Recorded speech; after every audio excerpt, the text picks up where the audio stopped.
I'm adding a layer of, I'm going to sprinkle a good amount of my dried rose petals.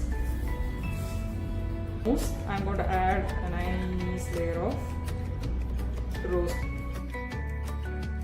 This is white chocolate mousse. First I'm going to soak my gelatin and melt my gelatin. Water, and I'm adding my gelatin inside. So it has to soak at least for a minute. Once it is completely soaked.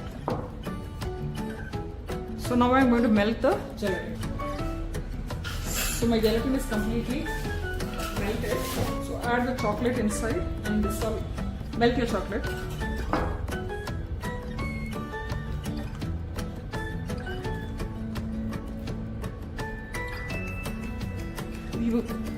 If you want, you can add at least 10 to 15 seconds in your microwave also to dissolve your chocolate, or you can melt your chocolate and add it inside. Mine is not completely melted, but my gelatin is almost room temperature, so I'm going to put it in the microwave for another 30 seconds.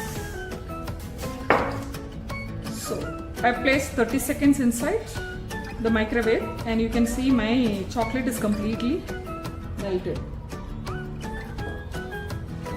Now I'm going to fold my whipping cream inside.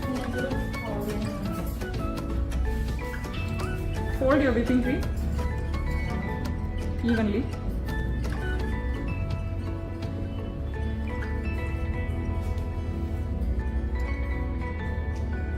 Now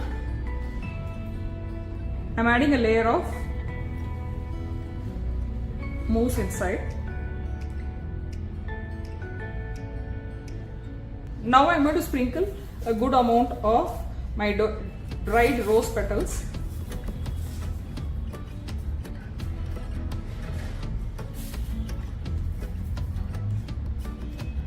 So now we are going to make rose jelly. First you are going to soak your agar-agar in water. Add sugar to it. Now we are going to microwave until it starts to boil. So my agar-agar is completely melted. So to the agar-agar mixture, I'm going to add my rose syrup. On top of the mousse, I'm going to add a nice layer of rose jelly. So now I'm going to set in fridge for at least 4 hours.